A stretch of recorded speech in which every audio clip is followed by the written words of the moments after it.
Negation. Okay, we are live now with the spirited introductions from Paris Powell over at the Pop Shop.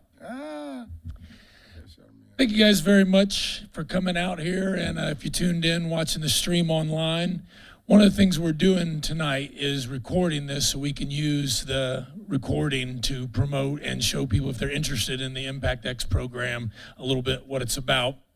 So I thought I would start out the night by introducing three businesses right here in Muncie that are up and running that came through the Impact X program, and let them explain a little bit about what they do. And I wanted to start with my friend Jasmine Taylor, who has the Young Entrepreneurs Launchpad, because you have a really awesome event going on at Cannon Commons this Saturday. Yes. Why don't you tell us about your event real quick, and then... Yes, so our event this Saturday is called Unity Fest. It's the third Unity Fest Muncie, and Unity Fest takes a focus on youth, but we want to invite their whole entire family out. We let youth express themselves through an outlet through music, dancing, fashion. We will have bounce houses, a dunk tank. We're going to have vendors, community tables, and resources, so we want to kind of be that bridge to connect families to more resources in Muncie so they can see what's available. And then also, this year we have a new addition, Ball State Code Red dance team. They'll be coming and doing a mini dance clinic with the girls, and then they'll actually be able to get to perform with them on stage. So I'm very excited. We have a lot of sponsors this year, new sponsors, Muncie Habitat, Muncie Art Youth Council, and then YMCA Muncie. Also, it's this Saturday at Cannon Commons downtown? July 26, yes, from 12 to 5 p.m. Okay, so there you go, 12 to 5 p.m. at Cannon Commons this Saturday. So this is part of Jasmine's business, the Young Entrepreneurs Launchpad, which she brought to the Impact X class, and it is free Saturday, correct? It's all? Yes, it's all free, free walking tacos to the first 200 people, and then ice cream from Bark and Cow. Awesome. So the Impact X class is also free to the community. It's something that the city has funded, and so we've had over 100 people take the class so far, and we have at least 20 businesses I know that are open in the city right now that they didn't all necessarily start from the class. Some of them, which my friend Moth is setting here with Muncie Yart, were already up in business but took the class. But the fact that she showed up tonight, I think, is a great sign that she believes in the Impact X model. So, Jasmine, real quick, why don't you tell us what the Young Entrepreneurs Launchpad is? Yeah, so I want to give a quick background about myself. So I am a Muncie local, and I was a business owner. I had a brick and mortar boutique, and in my second year of business, I started seeing the need for people to invest in the youth and their businesses, because at that time there really wasn't a lot of youth businesses, but I knew the potential that the youth had, and I looked at it like a preventative. So I'm like, how can I help be that preventative to stop the prison pipeline? So stopping youth from going to prison. And so I started doing pop-up shops. And so we started with pop-up shops, and I had like 3 youth sign up, and they're still with me to this day. So we've been able to really grow and expand their businesses. And then as time went on, I came to the Impact X class. And during that class, it really like helped me learn to like really niche down and really like focus on what will help grow the program. You know, as far as creating a mission statement, a vision statement, learning how to create a pitch deck so I can find more people to partner with and investors. So Impact X really helped grow the program to where now we're able to get funding from nonprofit organizations. We are also a for-profit, but we're able to get money through doing events and fashion shows and things like that. When I talked to Jasmine today, I just want to clarify that the Young Entrepreneurs Launchpad is a for-profit business. Yes. But you said, but you work for Habitat for Humanity, which obviously we know is a great Muncie nonprofit. How did you end up partnering with Muncie Habitat for Humanity? All right, that's a great partnership that I think a lot of people would love to be able to work with. How did you make that happen? Yeah, so I really was volunteering with Habitat for Humanity when I first got started. Habitat is focusing now more on uplifting neighbors and their voices and working with people already doing the work. They see that there's no need to reinvent the wheel if they can help what's already being done. So they seen work that I was doing with children and youth, and they believed in what I was doing. So we ended up creating a HANDS group at Habitat, and that's helping all neighbors discover safety. And that's just a collective group of voices from different people in the community. And we have a focus of community center advocacy, trainings, and then youth programming. So October of last year, I got hired with Habitat for Humanity, and my role is neighborhood connector, which really just includes me going out into the community, meeting with people, seeing what they want done. With our focus this year is the industry neighborhood, and just seeing what they want so we can help meet them where they are and get, third spaces in industry. Like, we want to help support the Pop Shop and Walker's Event Center, Wigs and Weaves, Punchy Plaza, businesses that are, coming up in industry. And then also parks, gardens. We just want to help neighbors and help the neighborhood expand and grow. Awesome. Something you said there is about Habitat's mission to help people who are already doing the work. I saw a post you said the other day that said that you really appreciated that Habitat was investing in people doing the work from the neighborhoods, right? Not bringing in people from the outside, which is a big part of what Impact X is about, right? Is if you empower the people living the reality, then they have the solutions because they've lived it. And so you've been able to put that together with Habitat. You want to just share on that a little bit, and then again, thank you. Yeah, so really just working with people at a ground level, like you said. One thing about Impact X, it shows you that people already know what they need. So just meeting those people and walking alongside them, that's what Habitat does, and I feel like that's what Impact X does as well, is walking alongside people and just really helping them go from survival mode to thriving. And then also, you might not have all the pieces put together, but when you work and partner with people, they can help you put those puzzle pieces together so you can achieve your goals. One last thing on that. You had mentioned about partnering with Habitat, right? And like you said, if you can work with people, how did you make that? Did they reach out to you? You reached out to them? Yeah, so they actually reached out to me. There's a new group in Muncie called Muncie Youth Alliance. Yep. And that has started with the Credible Messenger program, I want to say back in 2022, with Judge Kim Dowling and Urban Light CDC. And so the program, they seen that I was doing work back then as well in the community. So they invited different neighbors who have lived real life experiences. So I have been just as involved. Back in 2013, I had a conspiracy to deal case, and I had to do some jail time and then 5 years house arrest. So while I was locked up, I did write the judge and told her that if she released me, I would become an asset to my community, which thank God I have, become that. And so they seen my transformational life and story, and they wanted to work with me beyond the Credible Messengers program. So amazing. Jasmine and I share this story that we've both been to jail. I think Paris probably could relate with us. Brittany, I'm not sure so much. No, I can't relate. We're going to come back to Paris in a minute because I feel like his is going to be a very spirited introduction. But thank you so much, Jasmine, for all you do, really. It's so amazing. She's very involved in my neighborhood, the Thomas Park Avondale neighborhood. Yeah, give it up for Jasmine. If you see the garden over there across from Avondale Church and Sparky's greenhouse, Sparky's also took the Impact X class. Yeah. And I just noticed they just expanded their services they're offering now. So they do landscaping and yard work now. So Brittany came to the very first Impact class at Ball State at the Entrepreneur Center, the very first one we did. And interesting, she never brought up GROW at all during the whole meeting, the whole class for 12 weeks. It was for her personal training business. I got it right, didn't I? Instead of life coaching, it's personal training. And like 2 weeks after the first Impact X class, she launches GROW and immediately has all these amazing graphics and is just going at it 100%. And I reached out, I said, hey, you never mentioned GROW in the class. Is this something you do or something new? Is this you? And she said, yes. Actually, after taking the class, I realized that this was something that I wish was available to me as a woman in business. So GROW, Growing Remarkable Opportunities for Women, right? Okay. Yep.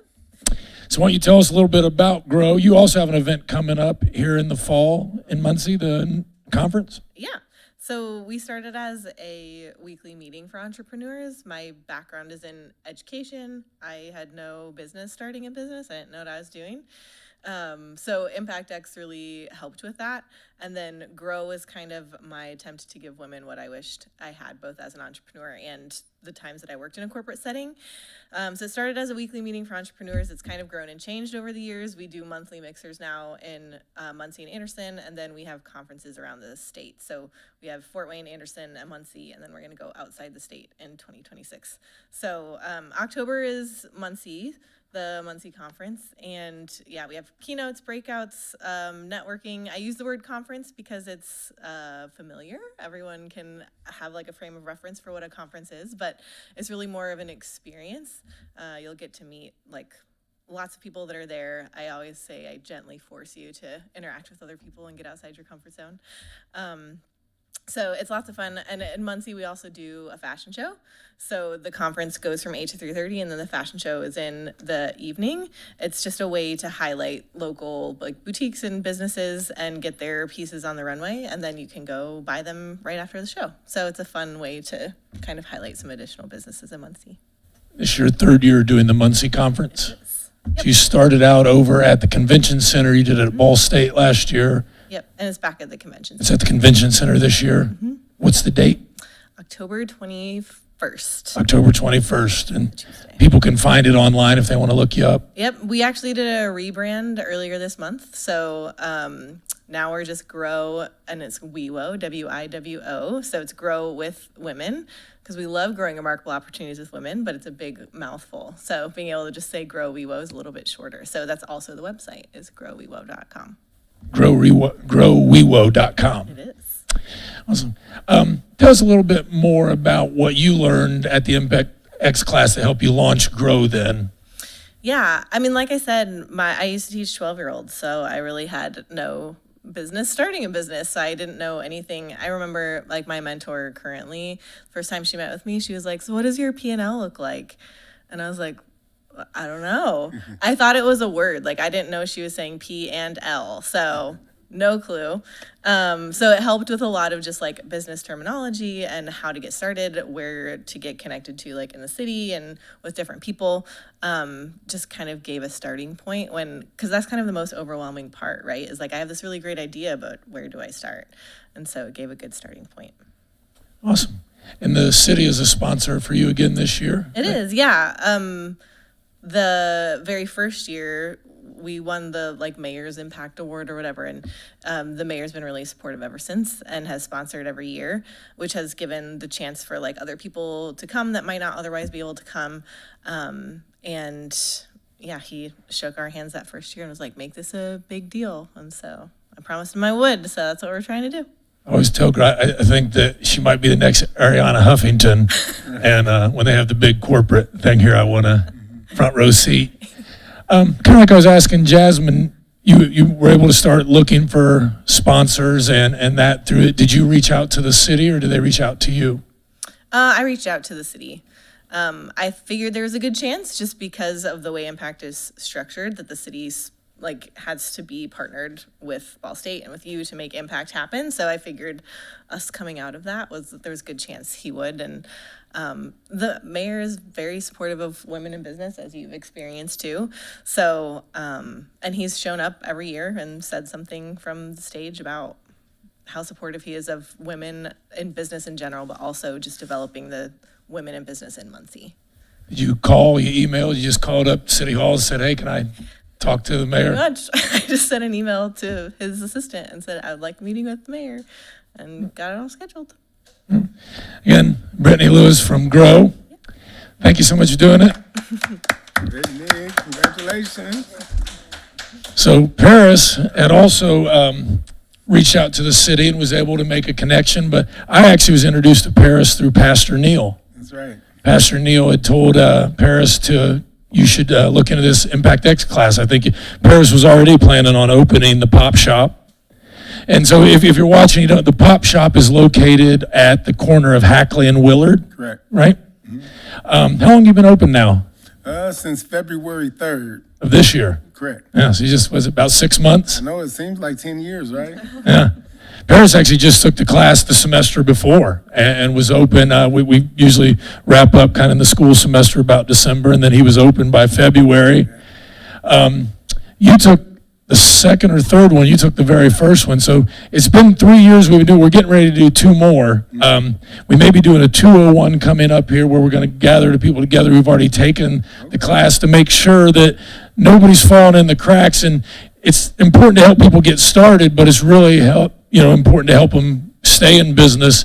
And so they can start hiring people, right? They can start expanding their business. So that's part of it. The original Impact X, which is just how you help bring your idea to life, will be definitely happening either next semester or the next one. We'll have information right after this.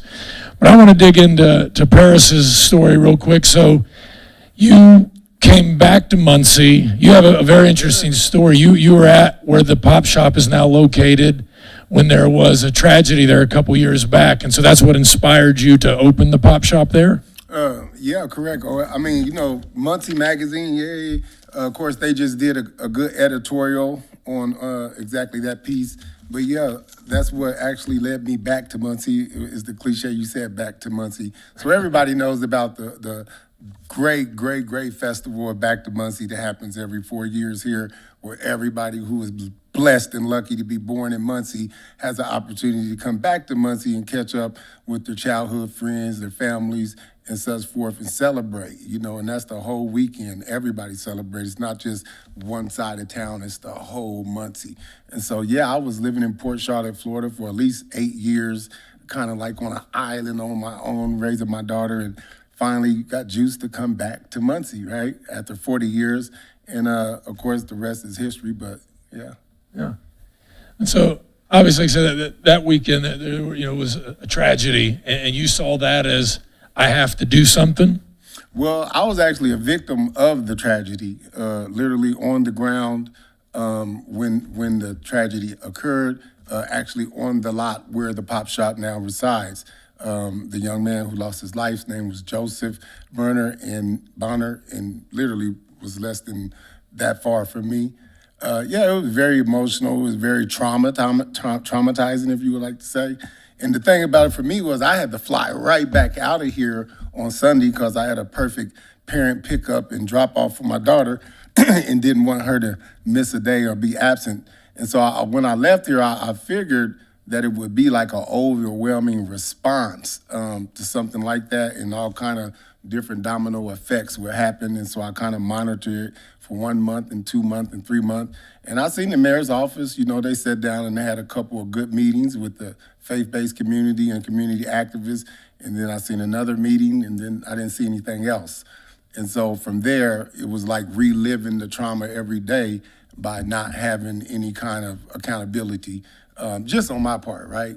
And so that's what led me to have somebody inquire about the parcel when I seen it put up for sale. I think it went up for sale like immediately after the tragedy. And so it was about 6 months before I actually talked to the board of my own company and asked them to inquire about grabbing the parcel. Yeah. So you made the decision to start the Pop Shop at that location to be an agent of change. So you're in the industry neighborhood also? Yes. Both of you guys? Yes, correct. Like I said, it's a big part of the Impact X is you invest in the people who are living it in their neighborhood, and they're the ones empowered then to make the difference. So you also have worked with a lot of the folks that Jasmine had mentioned. I know you, Pastor Neil, some of the Urban Light. Yeah, well, not unlike Jasmine, I'm actually was conceived here as well. I didn't get to make it to Ball State Memorial Hospital. They said I got as far as the end of the couch. But I mean, I'm just saying, on my birth certificate, it just says Muncie. It doesn't say Ball State Memorial Hospital. And I asked them about that, and they said, you wasn't there. I'm like, what? Okay. But anyway, no, I was born here. I stayed here in Muncie to about the age of 12 or 13, and then went right over the bridge to Anderson, where my father resided. So I'm home rooted here. I have a lot of family here. And so this is home for me. It doesn't matter where I'm at in the United States or another country. This has always been home.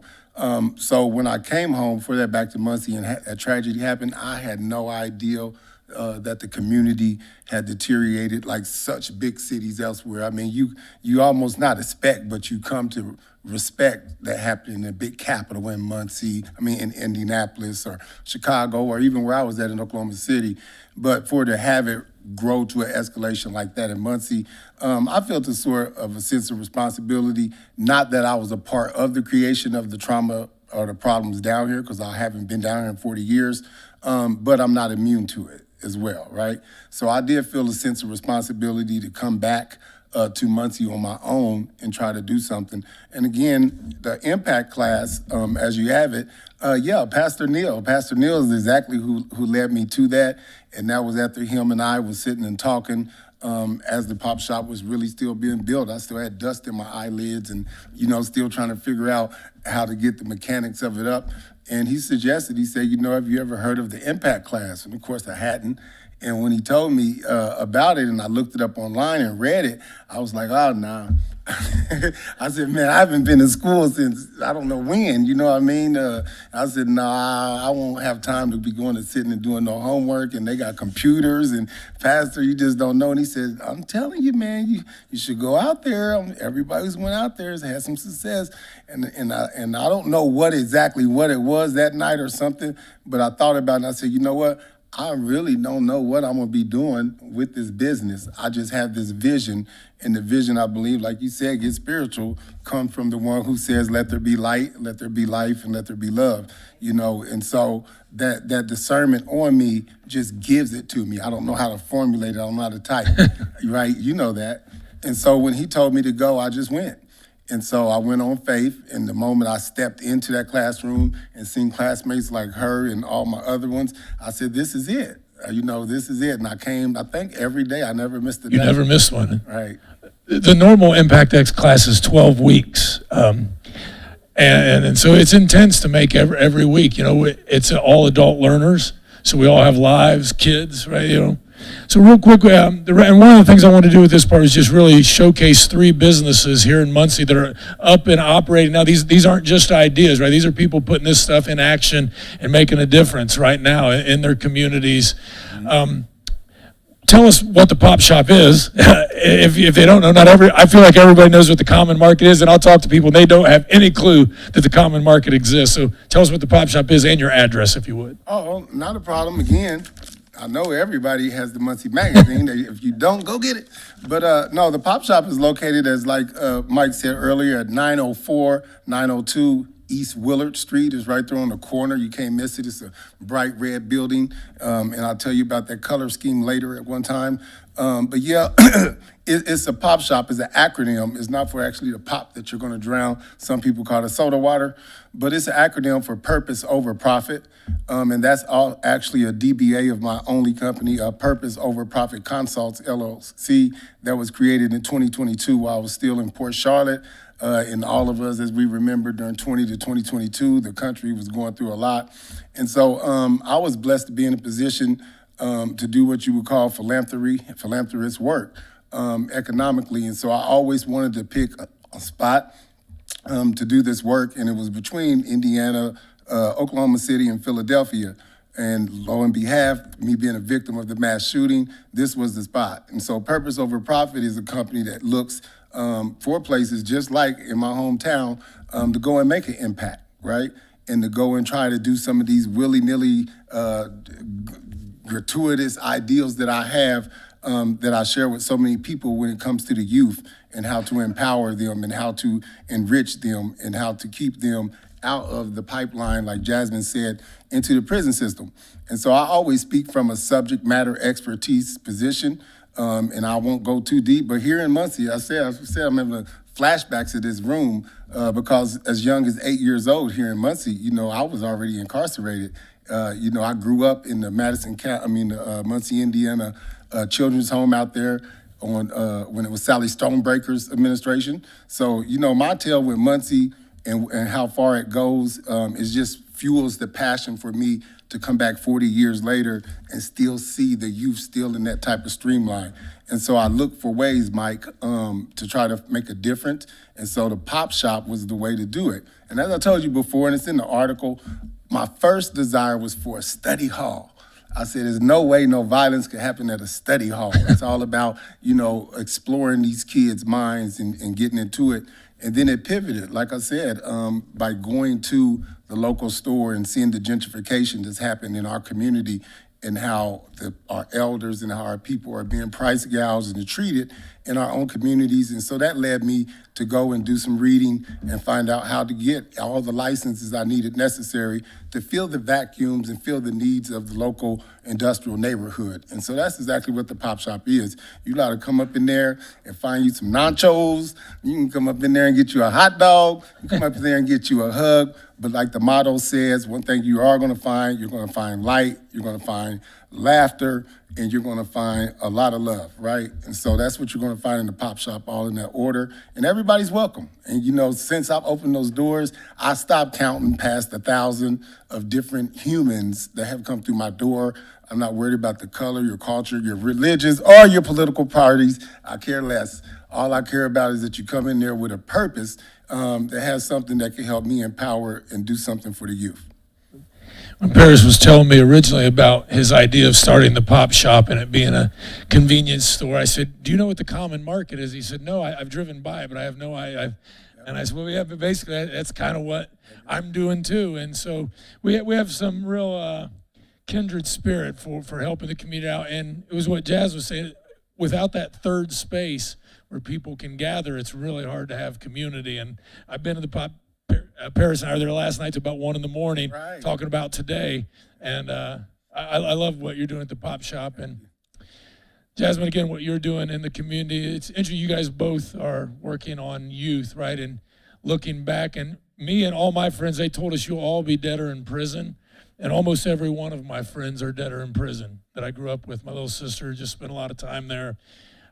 It's one of the reasons I don't know how I made it out, right? We talk about good Lord of will, and that's the only reason. But I had to spend a little time in jail first. So Brittany, like I said, the mean streets of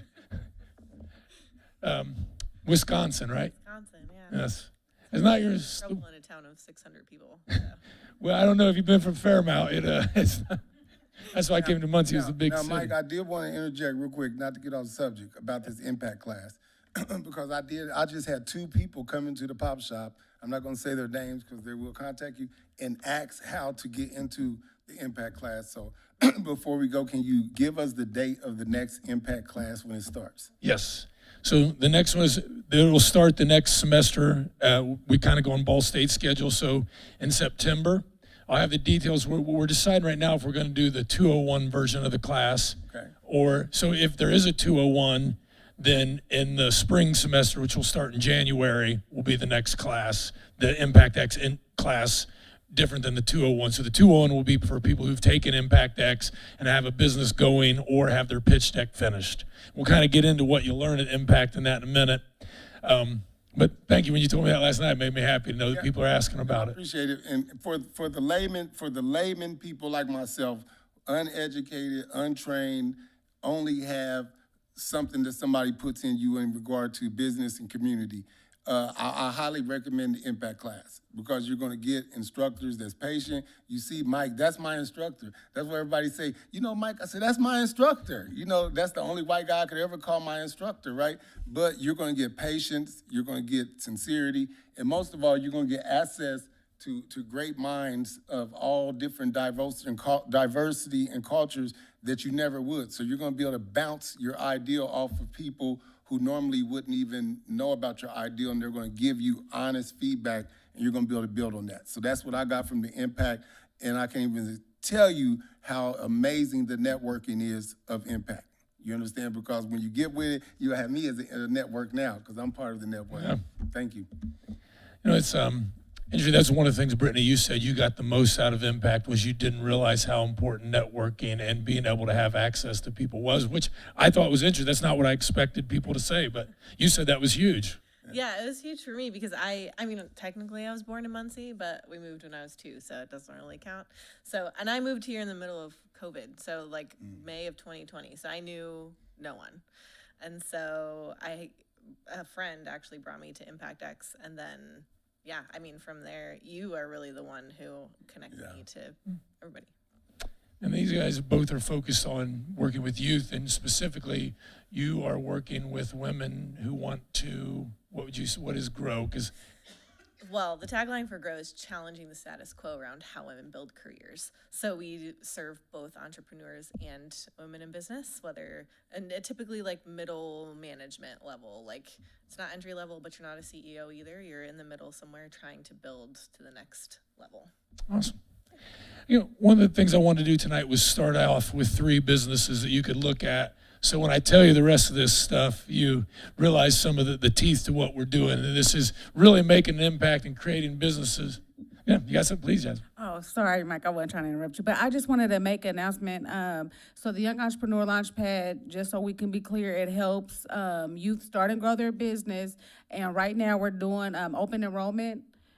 So we'll start our new class in August, and we will be meeting at the Ross Community Center. So you can follow us on Facebook at the Young Entrepreneur Launchpad, and there is an enrollment Google form for you to fill out. And we are servicing youth ages 8 to 18, and they don't even have to have a business started. We're kind of like Impact X, like you could just come with an idea or no ideas.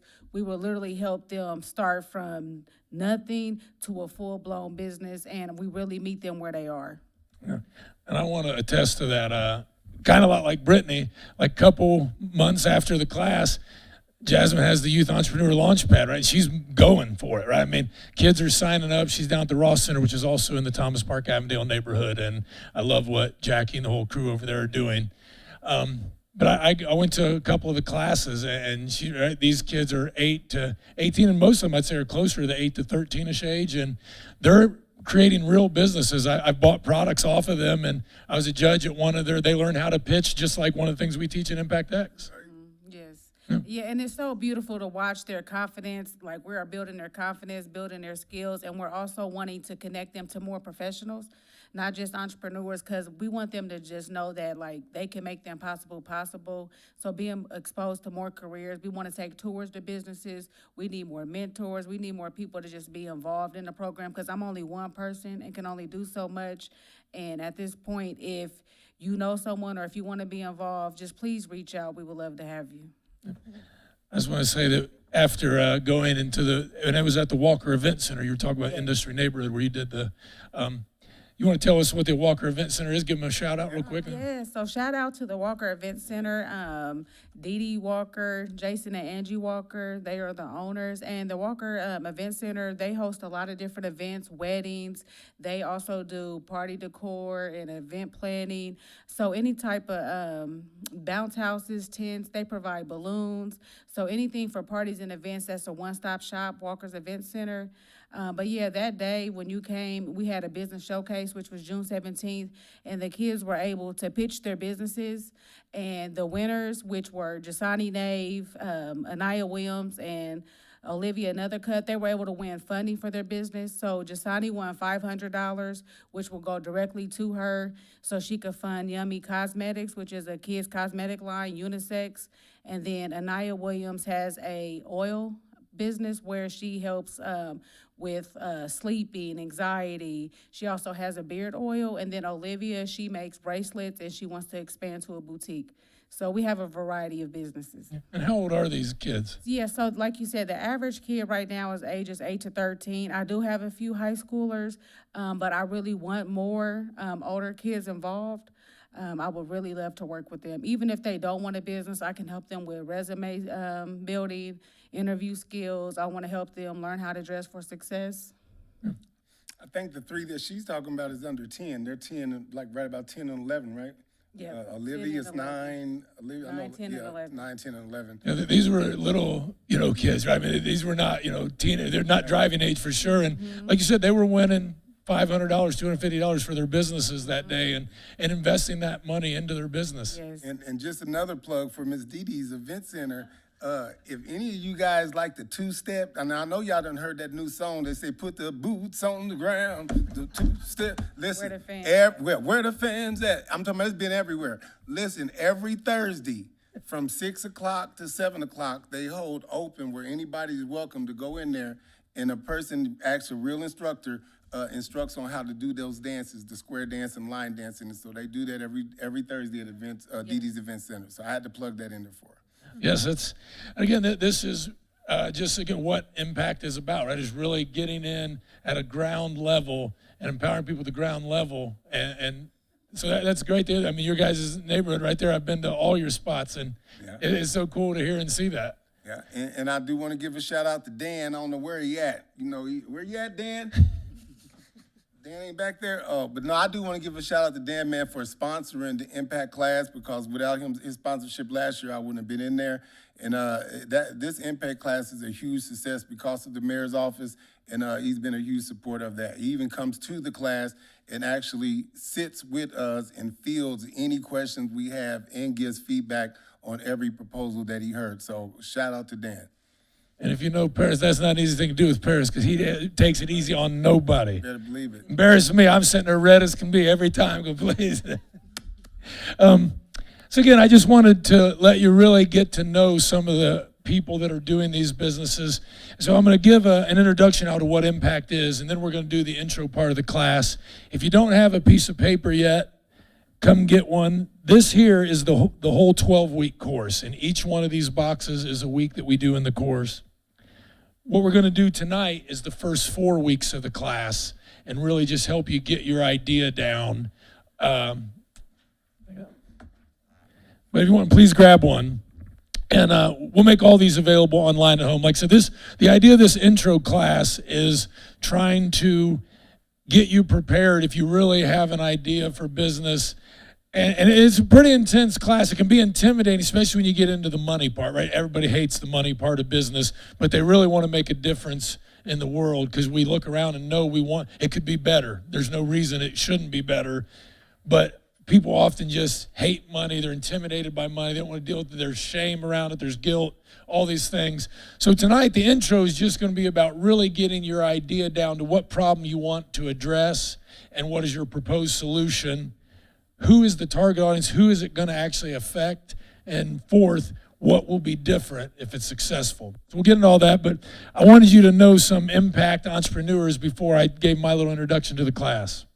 Now, are we going to speak again, or because I forgot to tell them about the YEO program? What's wrong with me? How could I not talk about my youth program with all of you great listeners out here? Okay. Do it, because this is a big part of it. If you've seen it online, the kids outside of the pop shop, you know. Hey, they're going to get me tomorrow. Okay, yeah, so the most important part of the pop shop, beyond anything, even the Hoosier Lottery getting approved today, yay. Anyway, so we have a youth program that the pop shop is hosting, and this program is called YEO. So like you say, yeehaw, you say YEO. YEO. Dang. Wait till these kids hear y'all tomorrow online, and I'll show them that. So YEO is an acronym for Youth Enrichment Employment Opportunity. And so most of the kids that are working with me is just like Jasmine. They're all one's 10, 11, 12, 13. I think the oldest is 14. You know, here in Indiana, the state law says you cannot go out and get a regular job at 14 until you're 14. So these are the youth that I call that's in that little passageway where it easily could be influenced to go one way or other to get that little quick change in their pockets. And so we came up with this little program where they have to actually study and learn something before they get to go outside and seek donations from the public. And so for 6 weeks straight, I've had a good majority of these youth showing up every day like it's a job. They tell everybody, we work at the pop shop, you know, and I keep telling them, you can't work, you participate. But, you know, words are so flawless. But anyway, they show up every day. They got little personal journals. Like I said, I don't know how to type. So I'll say, hey, write this question down. And they'll be all sitting up there. What was it? And I make them write the whole question. Now answer it. And they be like, wait a second, teachers usually give us a paper with them on. I don't got time for all of that. So I put these kids through a rigorous exhausting mental, what you want to call tug of wheel all summer. And let me tell you, I'm so proud of them. We have all of them that keep their own personal YEO journal. And throughout that journal from day one to day, all the way 6 weeks later, you will find them all talking about the 5 Ps that we discuss in there. And I've said it online. And those 5 Ps are principle, pride, point, passion, and paper. All can be pitfalls for not only youth, but ourselves, but especially them. And so we cover them every day for about an hour in there. It doesn't matter if they get tired. And then they get to graduate, and we go out on the corner to Willard and Hackley, right there on that corner, and we obey all the traffic laws. Even the Muncie police have came by and supported. Thank you, guys. But yeah, we have a little safety line right there on every street. It's right on the corner. where you could pull up and you see these people, see our youth with waters, and they're good waters too, Ice Mountain and Pure Life, not no good Walmart waters. And if you're willing to donate $2 or more, you'll get one of those waters and a bunch of smiles from a bunch of youth. And every one of those dollars are equally given to the youth every Friday as an allowance, not a paycheck. And as you guys know, if you have children, if they don't do what they're supposed to do, what happens? They don't get no allowance, correct? So every week, their parents or the head of the household will text me by Friday and let me know if they behaved, if they did their chores, if they came in on time. If they do, they all know they come back. That P box is a check. If I don't hear from any of my outside community, because everybody knows their face in our neighborhood by now, if they don't hear from anybody in the community that these kids was out there cussing, stealing, doing anything, they get another check P. And then they get closer to the allowance, which is the last one, is their notebooks. Did you take notes all week? And if they do, then every single dollar that you guys have donated out there on that corner becomes an allowance. And let me tell you, it's been a lot of support. It could be better, but it's been a lot, right? And so to an end, for the last 6 weeks, every one of those kids have at least $75 or $50 to take them from Friday all the way to Monday again to get back in that rotation. And I can guarantee you that none of those kids that's out there with me has been in cotton those Walmart stealing, no Family Dollar stealing, or anything else. And that's a testament to show you that if we economically empower them and if we enrich them inside their minds and hearts, that we could turn the corner down here in Muncie, especially in the industrial neighborhood. So they have about 2 weeks left, right? And at the beginning of this, all of them have what you call perfect profit goals. And that's because Purpose Over Profit is the company. They have to have a purpose for their profit. And all of them to an end just want to buy some nice school clothes. Who doesn't, right? We used to all shuck corn down here when I was a little kid. I didn't, I ain't gonna lie. I got off that bus, I said, nah. I can't do it. I'm just playing, you know. But, and so they shouldn't either. And so Waters is what it is. And so like I'll finish right now. Like I said, we got 2 weeks left. Thank you, Mike, for letting me tell you guys, if you're looking out there, wherever, we got 2 weeks left. Like I said, they'll be out there for about 45 minutes every day. It's never no longer about 4 o'clock to 5 o'clock every day for the rest of this week. And then August 1st, the Helping Hands, Habitat for Humanity, other organizations who have seen us out here for the last 5 weeks are finally going to come and volunteer some of their help, their hands, and come out and stand with the youth on all 4 corners so that we could do that final push to get them to their financial goals to buy those school clothes. And then we're going to celebrate them on the parking lot with some hot dogs. And if you feel free to come out there, because some of them's going to come and read their journals and let you guys know what they've been learning. So Muncie, please show up and respond and support these youth. I'm not doing this out of no grant. I take the profits of the pop shop, rotate them back into these programs, because I'm not saying it's not being done. There's plenty of organizations doing a lot of stuff. I just know for this particular neighborhood and these particular youth, wasn't anything being done this summer, so we provided that space. So anything is great, a lot is more greater, all right? So thank you, Mike, man, for letting me plug for the YEO kids. Thank you. That's what I love what you're doing. I love seeing the kids out there, and we talk about it. If people would put us in the right direction at that age, that's true. So many of us may have had a little bit different story. Yeah, I hope Dan pull up with a whole truck. See what I mean? He embarrassed you. So I want to give a quick introduction and then to what Impact is, and then we're going to do the walk through the exercise tonight of really getting your idea down. If you want to take your idea and go through the whole program, as Paris said, I'll have the dates and the times. It's always Tuesday nights. That's why we do this on Tuesday nights for the next 2 semesters coming up. But I want to give a little introduction of how I got involved in Impact. And I just, like I said, I really want you to see real people involved so you realize these aren't just empty promises or another, rah-rah session where, come get excited, then no one ever follows up and finishes what they started, right? This has been years in the making. And again, I just wanted you to see some real people in action. So I took this same exact class, the same Impact class that we teach at the Ball State Entrepreneur Institute, which is the Oakwood Center over there on Oakwood at the College of Charleston. I was living in Charleston, same thing, it's a free course. It's a non-credit course. And the College of Charleston, same exact thing, was offering this program. I had actually did a interview for a podcast. I was just the camera person on this interview. So I just moved to Charleston. I was broke, didn't have any money, and I was looking for gigs. And a friend of mine knew that I was looking and said, hey, you want to come run a camera for this podcast? I'm getting ready to interview this guy. Actually, I think you'll really like him. He's a social entrepreneur, and it's right up your alley. You'll get a chance to meet him. So I go watch this whole interview with this guy, and I thought afterwards, this guy's full of crap. Right? He's not actually going to follow through and do all this stuff he just talked about. He was brand new to Charleston, and he said he was going to work with the city of Charleston and the College of Charleston and put this program in place to help do exactly what we were talking about tonight. And I remember at the end of it, before he was leaving, I said, do you know anybody in Charleston? Because he said he was new. He said, no, I don't know anybody here. And I said, do you know anybody at the college? He said, I don't know anybody here. And I thought, man, you are naive. Because if you think Muncie's a good old boy town, you ought to go to Charleston, South Carolina, right? That's a good old boy town. 2 years go by, and I see one day it advertised on Facebook that this guy's class is finally launching at the College of Charleston. It's free. And I thought, hey, that's that guy from that interview. He's actually doing that class at the college. How? I can't believe it. And so I went and I took the class. It was free to take. And when I went there to prove that the guy was full of crap. And I want to see what he's selling, right? At the end of this, I know it's going to be $1,500, and you too can buy a property with no money down, right? This is what I'm thinking is going to happen. And a couple classes into it, I'm blown away that what I'm learning, because I'd taken a lot of these kind of business courses, and I thought, wrongly and arrogantly that I didn't need to take another one. And I was just blown away. So some of the things he was sharing, I'll just give you one quick thing that he shared with me that blew my mind. I had a big hand in Doc's Music Hall downtown here for years, and it worked in every way except for financially.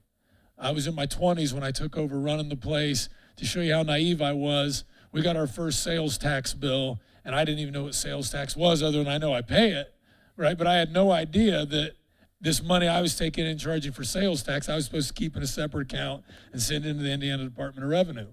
And I got a bill for $19,000 and thought, oh my God, So I call up my buddy who's an attorney, and he said, well, how much were your sales then? And I said, he said, well, you're not even close to $19,000, right? It's 7% of your sales. He said, they send you that letter because they know you'll call as soon as you get that $19,000 bill. And he was right. But this is how naive I was, right? And so we were great at building a great community place where people wanted to come, artists could come, local makers could come, right, and sell their stuff. And Doc's was so instrumental in the turn of downtown. I think downtown Muncie should be studied because it's such an amazing success story. If you look at it 20 years apart, it was about an 80% vacancy rate of commercial buildings downtown 20 years ago. Now there's almost none for sale or rent. But in doing that, so like I said, I thought I kind of knew this, but the founder, Stuart Williams, which you can look up online, said a term, cash flow break even. We've all heard of break even, right? Is your business breaking even? Have you got to break even? Are you back to square one? Like Brittany, I did not know what a P&L was. Turns out it's P and L, like you said, right? Not a P&L. Right. So you kind of know that in your P&L, your profit and loss statement, if you get to break even, that's a good thing. Profit's a great thing, right? But break even, because if you haven't broke even, you're losing money. And that money's got to come from somewhere, whether that's debt you take on or money you put in, right? Do you have cash that you put in, or you took a line of credit out on your house or a credit card? But a cash flow break even, different than just break even, because you may break even in your business, but still need another $100,000 in cash to meet payroll and buy product, to cost of goods to keep your business moving forward. And this is one of the things I really missed at the early days of Docs, right? We'd go through the numbers and I thought, okay, we're finally breaking even. And I didn't realize that on paper we were breaking even, but we didn't have our cash flow break even yet. Meaning cash flow break even is when you no longer need to put cash into the business because the business is surviving on its own.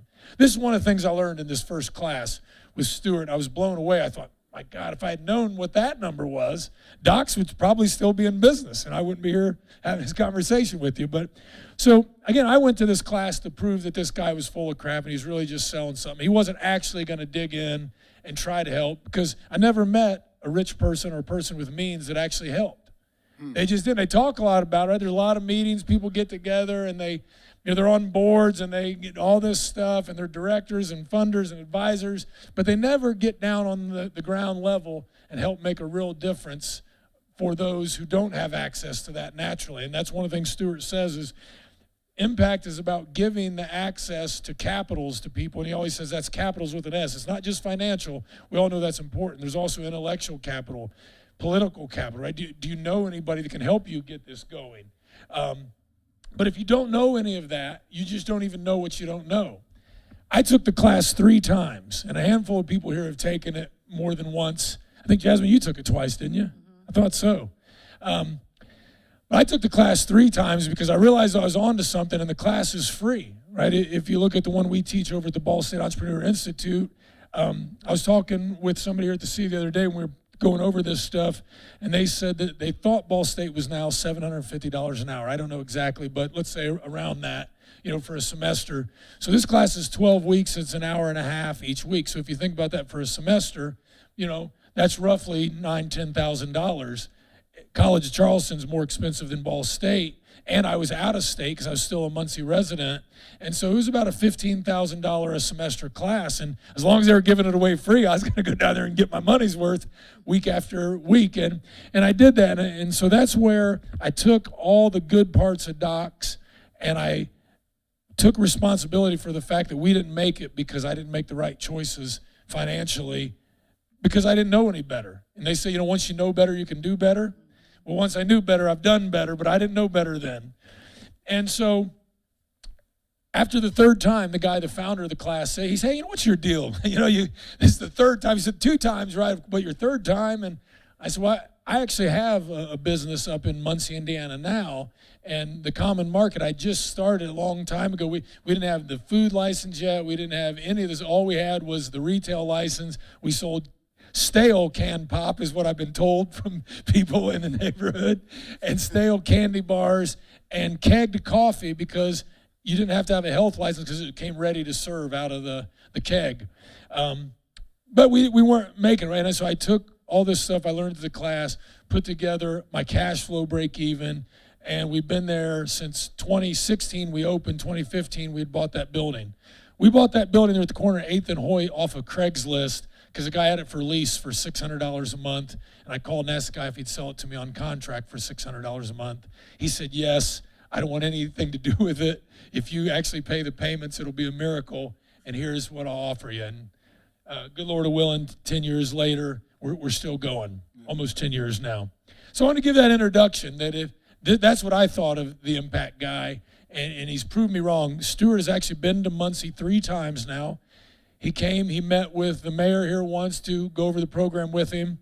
He came back and he spoke to community leaders at the Innovation Connector and explained the program and got some more buy-in from business people saying, here's the program I've been doing in Charleston, we'd love your support. And then he came back and he spoke at the Alumni Center on Impact Day.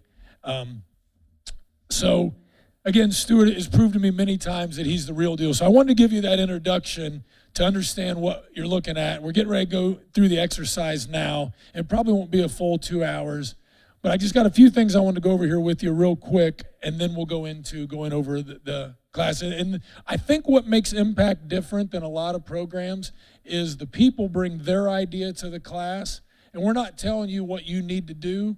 People are bringing their idea to the class, and then we're helping them walk through how do they take that idea from idea to action and actually launch then. And I think that's one of the big differences. So that's what we're going to do tonight is if you're watching at home or you're watching this later on the stream, that's one of the reasons we were doing this was to record this tonight, that the idea, we're going to take your idea and walk you through how to make a pitch deck. A pitch deck is a fancy way to say a proposal. And if you're going to go out and ask for money, whether that's funders through local foundations or nonprofits, you're going to reach out to the city, or you're going to reach out to investors and ask them to invest in their business, they're going to want to believe that you can actually deliver your idea, because the old saying that everything looks good on paper, right? We hear that, and it's kind of a cliche, but it's true. But if you can't make it at least make sense on paper, nobody's going to cut you a check for your idea, right? They're going to say, go back to the drawing board. And so that's what we do. I say that we're helping teach people the language of funders. right? So if you're going to go ask for money, and so that's what a pitch deck is. It's a way to lay out your whole idea in a roughly 10 to 12 page, slide in a PowerPoint presentation. And it used to be that the pitch deck came along as shows like Shark Tank got really popular, right? And venture capital became a big thing because people would go to business schools, or they'd go and they'd work with an investor, and they get these 100-page business plans, and nobody actually reads a 100-page business plan unless they're really going to invest in your business. But most people will take 10 minutes and look through your 10-page slide. So that's the idea, is that you have this 10-deck slide deck that you can set down. And what you're looking for when you leave from a meeting with your pitch deck is somebody interested to say, yeah, I like what you're talking about. This makes sense. Let's follow up on this and sit down and talk real numbers. And at that point, you would want them hopefully to sign a non-disclosure agreement about your idea. So that's what we're working toward. But I want to show you a few things here, just a little bit more to understand what we're talking about.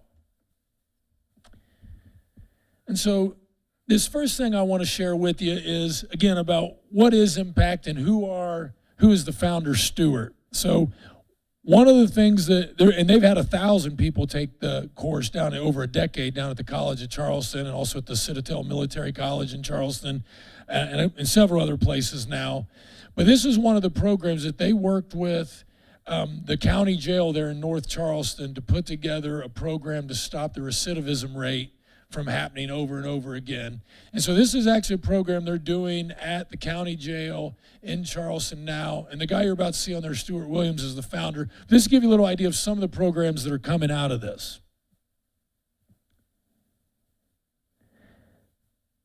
So real quick, and this is just a minute 55 video, but I want you to see this and then we'll get into your idea. But here's another idea of programs actually coming out of this program at the College of Charleston in action now. Just a second. Getting out of jail. All right, Rob, thank you. Well, a local businessman and teacher is trying to set Charleston County inmates up for success after getting out of jail. News 2's Jordan Sayopa tells us about the class that's offered for the residents.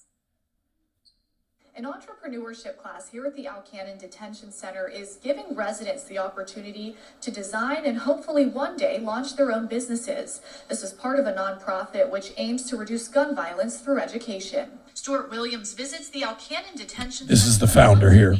Every Wednesday morning, 9:30 to 11. He teaches a class he designed himself on what's called Impact Entrepreneurship. Williams' organization, In Place Impact, has teamed up with the nonprofit Alliance for Community Collaboration to make these classes happen. I started teaching and I realized that the people that face the problems are actually the ones that often have the solutions. As part of the curriculum, inmates are tasked with creating an idea for their own for-profit companies with a socioeconomic or environmental impact. Totally organic cleaning service, a totally organic courier service, an organic food truck. Those are examples of the businesses the students have been working on since the class launched just over a year ago. On Wednesday, the students presented their work to area leaders. It is so uplifting to see what they're learning, to see how they know they can make a difference for people coming behind them. Williams says the class also came up with an alternative sentencing program which gives inmates access to services while they're in the system and prepares them for the transition out. These gentlemen have taught me far more than I could ever teach them. Williams says he's hoping to expand this program throughout the state and even the nation. Reporting in North Charleston, Jordan Sayopa, Count on 2. Just to give you an idea of the kind of programs that we're talking about here that have come out of this.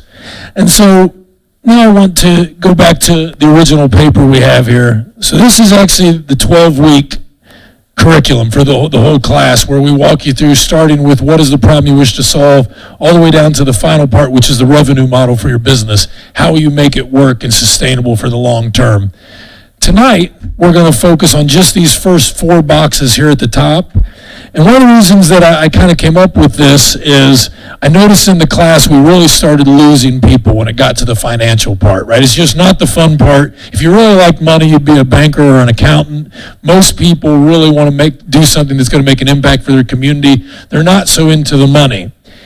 And so I realized that it really got intimidating at that point, and people, that's when people would drop out. I saw that in Charleston, I saw that up here. And so if you can really get down the core of what your business is, not the business model, how it's going to work, then you can really focus on the second part, which is putting a business model together for it. But that's what we're going to do tonight, is just go over this. And then in a minute, he had another meeting, but David Du Bois is the director of the Series program, which is done through the College of Architecture and Planning here at Ball State. And in spring of 2026, he is launching what he calls the Muncie Innovation Challenge, where any citizens will be welcome to come and put forth their ideas that they think will make a difference for Muncie. And then they'll be voted on, and the top 3 to 5 will actually be projects that citizens can get involved with and work on then. And this is a program that David's put together through his work with the Series program at Ball State and through Jens Malbeck, who I'll give a little introduction about here in a minute, of what he calls tri-sector innovation, which is trying to get government, for-profit business, and nonprofit organizations to work together on a program to truly solve the cause, not just the effects of a program. When we say that, one idea might be if we have families going hungry. It's one thing to feed them that day, and you do need to feed those kids that day, right? It's very important. But you also want to figure out, why are families going hungry in a country like America, right, which is the richest country to ever exist? It makes no sense, but it's happening every day. It happens here in Muncie. We all know it. So that's the idea of, if you truly want to solve the problems, it's going to take the tri-sector approach, because government can't do it on its own. Business, isn't positioned to do it on its own. Nonprofits don't have enough resources to do it on their own. But together, they could do that. And that came through Jens is the founder of Coinstar. We all know the Coinstar program. You go and you put your coins in at the grocery store, right? You get a ticket, you go cash it in. And the quick version of TriStar, he put that program together through Stanford University, where he graduated. He ended up selling it for hundreds of millions of dollars now. That's why he's able to go and do this community work. But when he did it, he went to the grocery stores and said, hey, I have this program. Would you let us put these machines in your grocery store? They said, yeah, we'll give it a try. Turns out that people generally took the money from their coins, spent it at the grocery store. The grocery stores loved it, right? They got more business. He made money off the 8.9% that you give to them for, putting your coins through there. But they also then had one thing right before you cashed out. Would you like to donate a small percentage of this to UNICEF? And they raised millions of dollars for UNICEF in doing this. And so that helped fund the nonprofit, to do their mission. And UNICEF invests in many other nonprofits. The grocery stores were happy because they were getting that money coming in. His company was making money. But then a strange thing happened. He got a call from the U.S. Mint, the feds, and they said, hey, we'd like you to come to Washington, D.C. We love this program you're doing with Coinstar. We'd like to talk to you about it. He thinks maybe he's in trouble because, right, nobody wants to call from the feds. And turns out that they said, hey, we actually had to mint 10 million, whatever it was, less coins this year because we assumed these coins had kind of disappeared from the economy forever. Turns out they were sitting in piggy banks on people's dressers and in closets. When they had come all cashed them in because of your machines, we actually were able to save, several $1 million and use that money for other things that we wanted to do. So that's a great example of tri-sector, how it came together. And he said, what if we could on purpose focus on issues like this and put the power of tri-sector in action? So does everybody have a paper who needs one? And you really need this one? Nikki, you need them? Yeah, thank you. So what we're going to do real quick is go around the room, and I assume you're here because you have some idea that you would like to do. All these folks came to Impact X, and this is what we do the first class. After those long introductions, what is the idea that you would like to solve or help in your community? And I'll go first here, and I assume a lot of you are familiar with the Common Market at 8th and Hoyt. That's my business. It's a for-profit company. A lot of people don't realize it's just really a convenience store. We're known for a lot of other things now, but that's really things the community decided they want to do. They started dropping off donations, food, clothes, household items, and we started giving it out to neighbors in need. And so a lot of people have thought we're a nonprofit because of that, but we're not. We're a for-profit convenience store, retail shop that Nikki just dropped some stuff off on her way up from Indianapolis for the class. Perishables. Yes, there's food at the Common Market now. But so the problem that the Common Market wanted to address is with the loss of the economy in Muncie, particularly the neighborhood we're in is right there by the old General Motors factory, which meant hundreds of good union jobs that had benefits and good wages. And when that left, poverty's impact on Muncie, we don't have to tell you about that, right? It can be seen everywhere. Primarily addiction, crime, right? Homelessness, these things all are the effects of the cause of poverty. So the problem that we want to address at the Common Market is we want to help bring cultural vibrancy back to Muncie. Our solution for that is the Common Market Convenience Store, which we look at as an open source franchise that we want to take and adopt to other neighborhoods when we get proof of concept down. Pop Shop, though it's not one of our franchises, right, could be the first branch out of it, but Paris also recognized this same idea and started on his own. We work together on different things. How's this work for you? Is this working? What distributor do you use for this? So that's our solution. Who's the target audience that's going to really benefit from the Common Market? First and foremost, it's people that live within walking distance of the Common Market. Then it's Muncie in general, particularly the south side and that area that you could drive to it within a mile. And then it's Muncie as a whole, right? But that's the target audience that we're affecting. And the desired outcome is that there will be a third space where people get together and work as neighbors to solve problems together, have access to some more food options. The Thomas Park Avondale area is considered a food desert. We've lost all our grocery stores there. We're a long way from bringing that back yet, but that's the plan. But that kind of walks you through these first 4 boxes on this here. That's the problem we want to address, the solution that we propose, the target audience, and then what will be different. And so if we could just quickly, I want to go around and ask a few of you, you want to come up? Yeah. Yeah, come on up.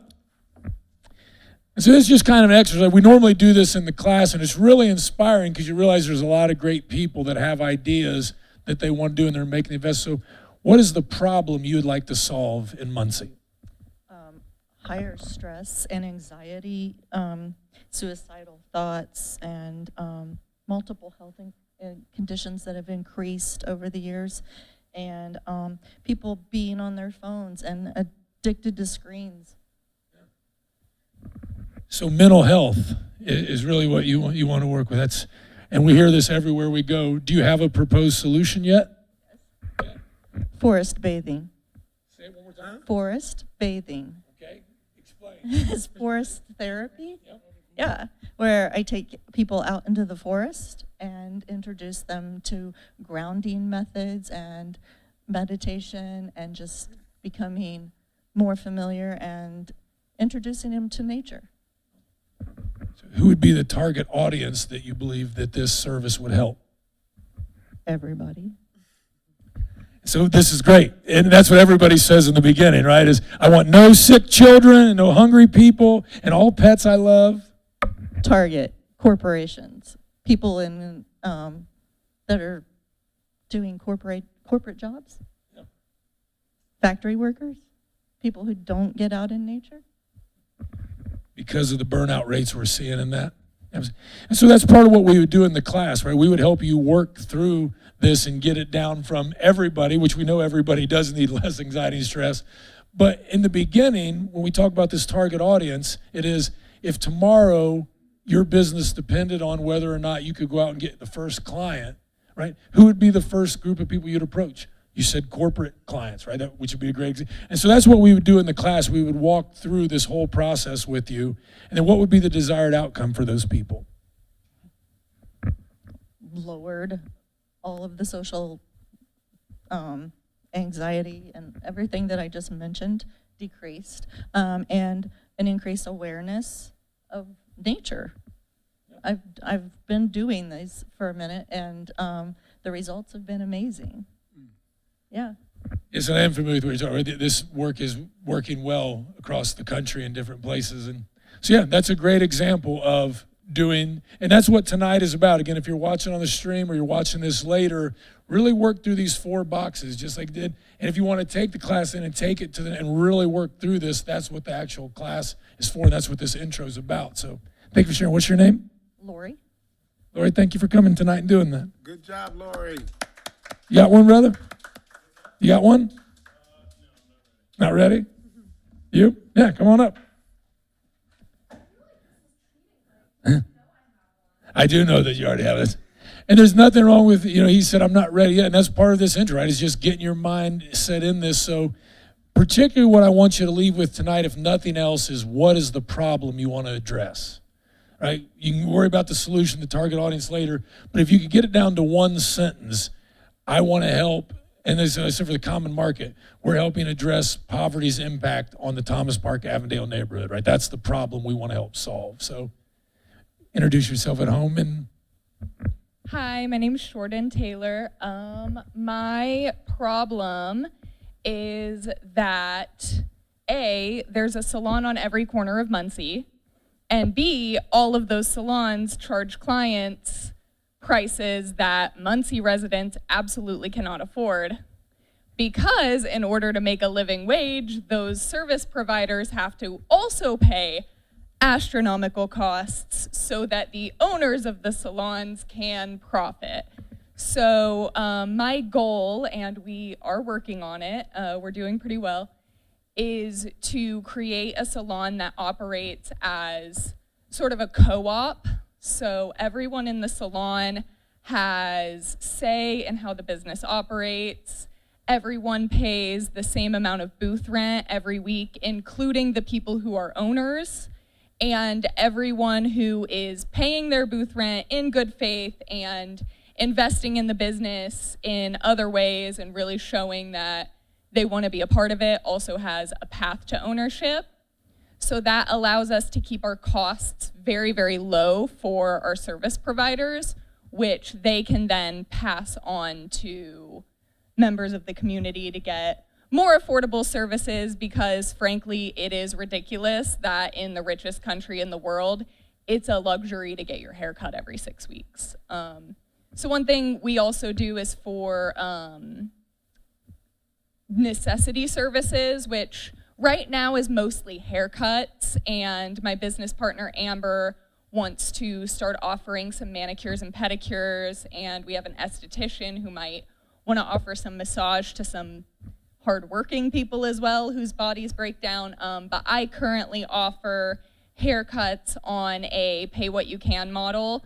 So I have a base price, but then when people log in to make their appointments, it asks, do you need assistance paying for your haircut, or would you like to donate to assist the cost of somebody else's haircut? I've done this as events in our first year of business, and the first event I did, I was able to give over 40 free or severely reduced priced haircuts to kids, and I did not lose any personal income providing those haircuts because my regular clients were so generous with their donations. And I think that really proves that modeling everything you do after depending on your community and working together and prioritizing care over profits, like you said, yes, really does kind of work out in the end.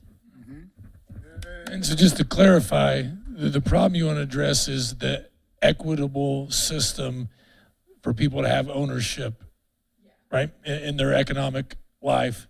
Your solution is your co-op style salon. Right? I'll make sure I'm not putting words in your mouth. No, you're good. I just didn't break it up. Who would the target audience be then?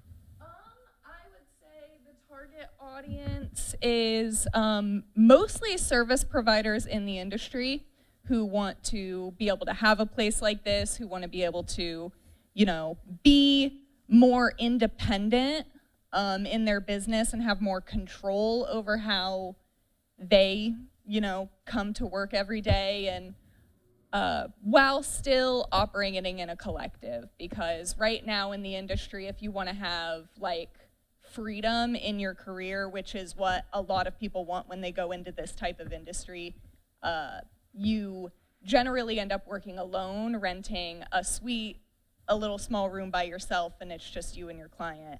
And the people who seek community have to give up profits to an owner and make, subsistence wages sometimes.